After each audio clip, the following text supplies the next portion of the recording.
Hello everyone, welcome back to my channel. मेरा जो आज का टॉपिक है वो है ग्लूकोनियोजेनेसिस।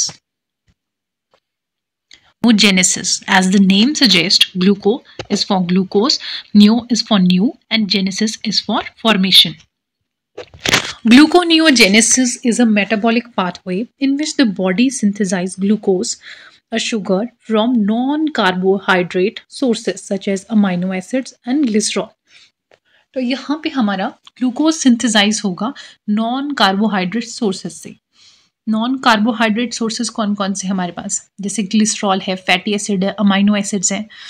ये हमारे नॉन कार्बोहाइड्रेट सोर्सेज हैं जो कि ग्लूकोज को बनाएंगे। This process primary occur in liver and kidneys. जो ग्लूकोनियोजेनेसिस है वो 40 to 60% लिवर में होता है और जो 30% के अराउंड किडनी में होता है और बहुत ही माइन्यूट या माइनर अमाउंट का हमारे इंटेस्टाइन में भी होता है। Gluconeogenesis is important for maintaining blood sugar level when glucose from dietary source is insufficient, such as during fasting or low carbohydrate diets.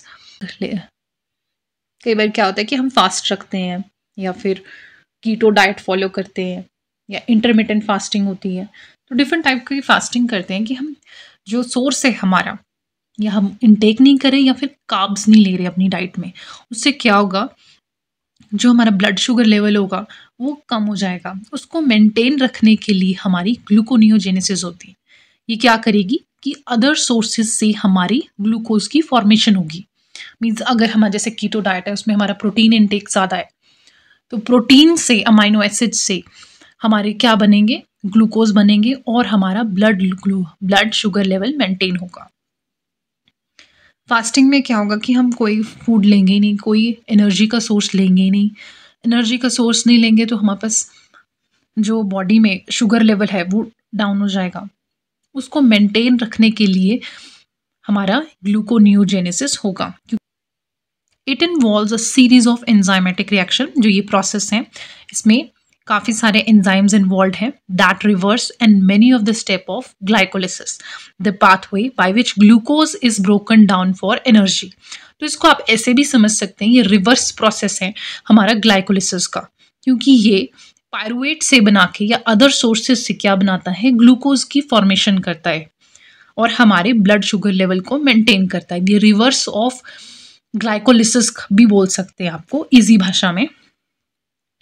Gluconeogenesis, glucose new formation from other sources, that is from other non-carbohydrate sources, lactate, pyruvate, glycerol, amino acids, propionate, ये हमारे other non carbohydrate source हो सकते हैं जिससे कि glucose की formation होगी।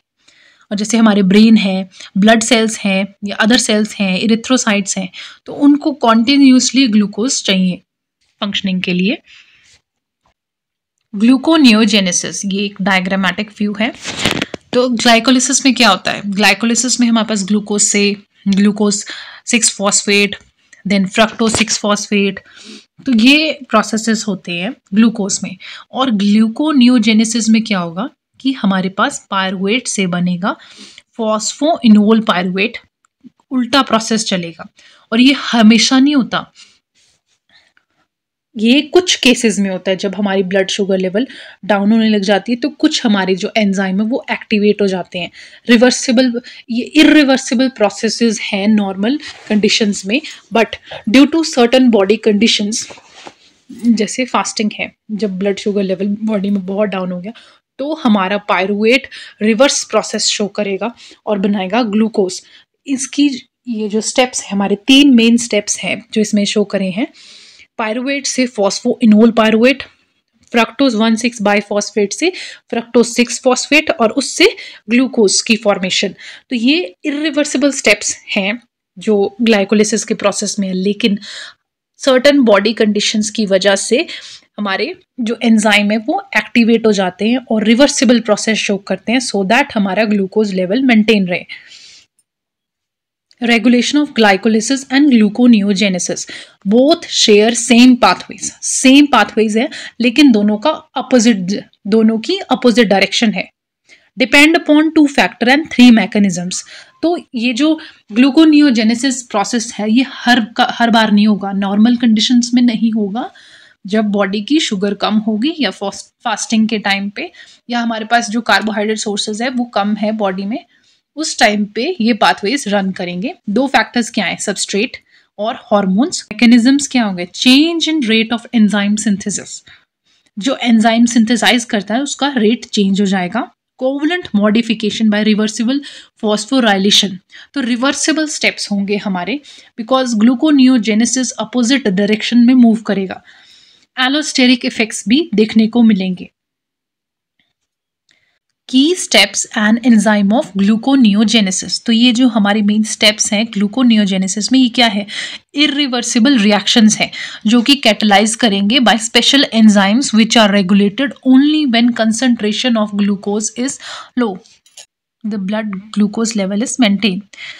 जो ये स्पेशल एंजाइम्स हैं ये अप रेगुलेट होंगे और the reaction can be reversed, और हमारे जो रिएक्शंस हैं वो रिवर्सिबल। की steps and enzyme of gluconeogenesis, तो क्या होगा, हमारे ग्लाइकोलिसिस में होता था ग्लूकोज से पायरुवेट बनेगा, लेकिन ग्लूकोनियोजेनेसिस में क्या होगा, पायरुवेट से या अदर हमारे नॉन कार्बोहाइड्रेट सोर्सेस से बनेगा ग्लूकोज। तो यहाँ पे क्या दिखाया है, पायरुवेट से बना ऑक्सैलोएसीटेट, ऑक्सैलोएसीटेट से phosphoenol pyruvate with the help of phosphoenol pyruvate carboxy kinase, और फ्रक्टोज 1,6 बाइस फॉस्फेट से क्या बना, फ्रक्टोज 6 फॉस्फेट। ये इरिवर्सिबल, सॉरी ये उल्टा है, क्योंकि ग्लाइकोलाइसिस में फ्रक्टोज 6 फॉस्फेट से फ्रक्टोज 1,6 बाइफॉस्फेट बनता था, लेकिन नियोजेनेसिस में ये रिवर्स हो गया और ग्लूकोज 6 फॉस्फेट से हमारा बना ग्लूकोज। तो इस एंजाइम कौन सा, ग्लूकोज 6 फॉस्फेटेज। तो जो ये एंजाइम्स हैं यहाँ पे, ये क्या होते हैं, अप रेगुलेटेड हो जाते हैं सर्टन कंडीशंस की वजह से, या deficiency of glucose in the blood, उसकी वजह से ये अप रेगुलेट हो जाते हैं। और जो हमारे इरिवर्सिबल रिएक्शंस थे उनको रिवर्स कर देते हैं। ये प्रोसेस पूरा ग्लाइकोलिसिस का प्रोसेस उल्टा कर देते हैं। और जो हमारा ग्लूकोनियोजेनेसिस पाथवे है वो अपोजिट डायरेक्शन में काम करना शुरू करता है। तो ये देखो आप, बहुत ही सिस्टमैटिक डायग्राम दिया हुआ यहाँ पे, ग्लूकोजेनेसिस एंड ग्लाइकोलिसिस। ग्लाइकोलिसिस में ग्लूकोज से ग्लूकोज 6 फॉस्फेट, और ग्लूकोज 6 फॉस्फेट से फ्रक्टोज 6 फॉस्फेट, फ्रक्टोज से 1,6 डाइफॉस्फेट एंड फॉस्फोइनो, बीच के स्टेप्स हैं वो नहीं इन्होंने अभी लिखे मेंशन करे, but phosphoenol pyruvate then pyruvate. तो ग्लूकोनियोजेनेसिस में हमारे पास पायरुवेट से बनेगा phosphoenol pyruvate with the help of pyruvate carboxylase, और यहाँ पे हम एनर्जी हमें प्रोवाइड करनी पड़ेगी थोड़ी। फॉस्फोइनोल पायरुवेट से बनेगा fructose 1,6 diphosphate with the help of phosphoenol pyruvate carboxy kinase. Fructose 1,6 diphosphate से बनेगा हमारा fructose 6 phosphate with the help of fructose 1,6 डाइफॉस्फेटेज। तो फिर बना हमारे पास ग्लूकोज 6 फॉस्फेट, ये भी उल्टी डायरेक्शन में बनेगा, क्या बनेगा इससे, glucose with the help of glucose 6 phosphatase. बिल्कुल ही उल्टा है हमारा जो ग्लूकोनियोजेनेसिस का प्रोसेस है। पायरुवेट कार्बोक्सिलेशन, ये सबसे पहला स्टेप है इसका।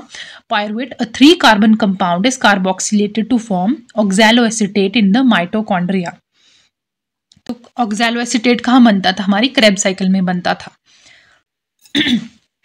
कार्बोक्सिलेशन ऑफ पायरुवेट, तो पायरुवेट क्या करेगा, first travel to mitochondria through specific carrier proteins की हेल्प से माइटोकॉन्ड्रिया में जाएगा। वहाँ क्या करेगा, वो कन्वर्ट हो जाएगा ऑक्सैलोएसीटेट में बाय एंजाइम पायरुवेट कार्बोक्सिलेज। और इन एंजाइम्स को क्या बोल सकते हैं हम, ग्लूकोनियोजेनिक एक्टिव एंजाइम्स भी बोल सकते हैं, जो कि एक्टिवेट होते हैं हमारे फास्टिंग के टाइम पे या फिर जब ब्लड शुगर लेवल कम हो जाती है। और यहाँ पे कार्बन डाइऑक्साइड और एटीपी यूज होता है। यहाँ पे आप देख सकते हैं कार्बोहाइड्रेट पायरुवेट कार्बोक्सिलेज के पास कार्बन डाइऑक्साइड और एटीपी यूटिलाइज हो रहा है हमारा।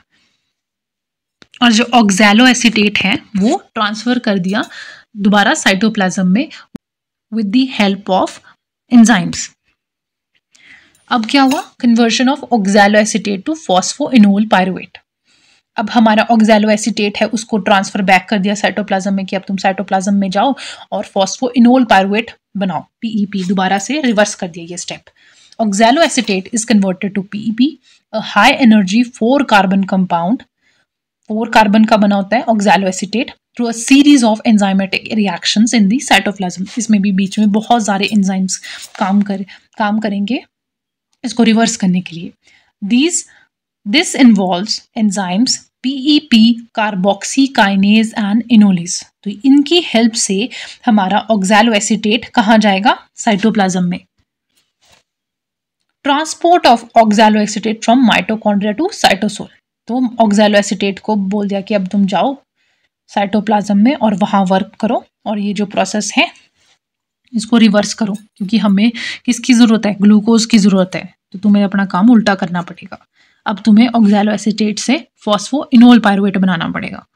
यहाँ पे डीकार्बोक्सिलेशन होगी ऑफ साइटोसोलिक ऑक्सैलो एसीटेट की। अब ऑक्सैलो एसीटेट है हमारा, वो कन्वर्ट हो जाएगा फॉस्फोइनोल पायरुवेट में, और फॉस्फोइनोल पायरुवेट जब बनेगा तो हमारा जीटीपी एक्ट करेगा यहाँ पे एज अ इलेक्ट्रॉन डोनर और कार्बन डाइऑक्साइड लिबरेट होगी। उसके बाद फर्दर स्टेप में हमारा बनेगा fructose 1,6 biphosphate through series of enzymes. Conversion of fructose 1,6 biphosphate to fructose 6 phosphate. अब क्या होगा कि कन्वर्ट हो जाएगा हमारा fructose 1,6 biphosphate to fructose 6 phosphate. Fructose 1,6-phosphate, a key intermediate in glycolysis, is dephosphorylated to fructose 6-phosphate by the enzyme fructose 1,6-biphosphatase। तो पिछले step में क्या हुआ कि ऑक्सैलो एसीटेट जब साइटोप्लाज्म में गया, साइटोप्लाज्म में वहाँ एंजाइम्स ने काम करा तो दोबारा बन गया फॉस्फोइनोल पायरुवेट, और वहाँ पे जीटीपी ने इलेक्ट्रॉन डोनर का काम करा और कार्बन डाइऑक्साइड वहाँ बैक लिबरेट हुई। उसके बाद हमारा फ्रक्टोज 1,6 बाइफॉस्फेट बना। फ्रक्टोज 1,6 बाइफॉस्फेट बना तो ये क्या बनाएगा फर्दर? अब ये कन्वर्ट होगा फ्रक्टोज 6 फॉस्फेट में, और एंजाइम कौन होगा? Fructose 1,6 bisphosphatase. Dephosphorylation of fructose 1,6 bisphosphate, dephosphorylation होगी। पहले फॉस्फोराइलेशन होती है ना ग्लाइकोलिसिस में, और यहाँ पे डीफॉस्फोराइलेशन होगी हमारी फ्रक्टोज 1,6 बाइफॉस्फेट की फ्रक्टोज 6 फॉस्फेट में। Conversion of glucose 6 phosphate to glucose. Glucose हमारा बनेगा ग्लूकोज 6 फॉस्फेट में। Another glycolytic intermediate is dephosphorylated to form glucose by glucose 6 phosphatase. This step mainly occurs in the endoplasmic reticulum of liver cell। ये liver cell में होता है हमारा जो process है ये। अब हमारी फिफ्थ एक और रिएक्शन है डीफॉस्फोलेशन ऑफ ग्लूकोज फॉस्फेट। तो यहाँ क्या है? This process require 2 proteins. यहाँ 2 प्रोटीन्स काम करेंगे। पहला glucose 6 phosphate translocase glucose 6 phosphatase, और ये एंजाइम है हमारा। Both of these enzyme are required for gluconeogenesis as well as glyconeogenesis. Importance of gluconeogenesis। तो अल्टीमेटली हमारा क्या बन गया? ग्लूकोज बन गया। कहाँ से? नॉन कार्बोहाइड्रेट सोर्सेज से बना, और या फिर ब्लड शुगर लेवल कम हो गया उससे बना हमारा। तो किस लिए इंपॉर्टेंट होता है gluconeogenesis? For the regulation of blood sugar, gluconeogenesis help maintain stable blood sugar levels, ensuring that brain and other glucose-dependent tissue have a constant supply of energy। उन्हें हमारे ब्रेन और कुछ ऐसे सेल्स हैं जिनको कॉन्स्टेंटली ग्लूकोज की requirement होती है। This is especially vital during periods of fasting, between meals, and during time of increased energy demand। या फिर बहुत ज़्यादा एनर्जी की ज़रूरत है, हमारी एनर्जी कंजप्शन ज़्यादा है और हम खाना कम इंटेक कर रहे हैं, उस टाइम पे भी ये ज़रूरी है। और या फास्टिंग का टाइम चल रहा है हमारा, इन बिटवीन मील्स के टाइम भी ये हमारा हेल्प करता है। Fuel sources during fasting. When dietary source of glucose are scarce, such as during fasting or prolonged exercise, gluconeogenesis allow the body to create glucose from non-carbohydrate sources like amino acids, glycerols, and lactate. This help prevent hypoglycemia तो ये hypoglycaemia एक condition है जिसमें blood sugar बहुत कम हो जाती है, उस चीज़ को रोकता है एंड हमें एनर्जी प्रोवाइड करता है, चाहे हम एक्सरसाइज कर रहे हैं, बहुत हैवी एक्सरसाइज कर रहे हैं, या फिर फास्टिंग कर रहे हैं, या कार्ब्स बिल्कुल भी नहीं ले रहे। और किस में हेल्प करता है? कंजर्वेशन ऑफ मसल प्रोटीन के, जो हमारी मसल है उसकी डिग्रेडेशन ना हो वो चीज़ बचाता है हमारा ग्लूकोनियोजेनेसिस। और क्या है? Adaptation to low carbohydrate diets. During low carbohydrate diets और ketogenic diets, gluconeogenesis become essential for producing glucose since dietary carbs are limited. It ensures body that still can obtain glucose for essential functionings while primarily relying on fats for energy. तो कई बार हम keto diet पे होते हैं, हम carbs बिल्कुल भी नहीं लेते, उस टाइम पे भी हमारे जो ग्लूकोज है वो अमाइनो एसिड से बनेगा through series of enzymatic reactions, glycerol से बनेगा, फैट से बनेगा, ये हमें बॉडी को ग्लूकोज प्रोवाइड करेगा।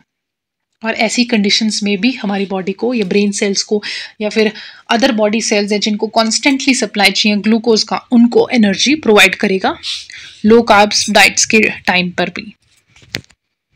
So this is all about gluconeogenesis. Thank you. Do like and do subscribe my channel.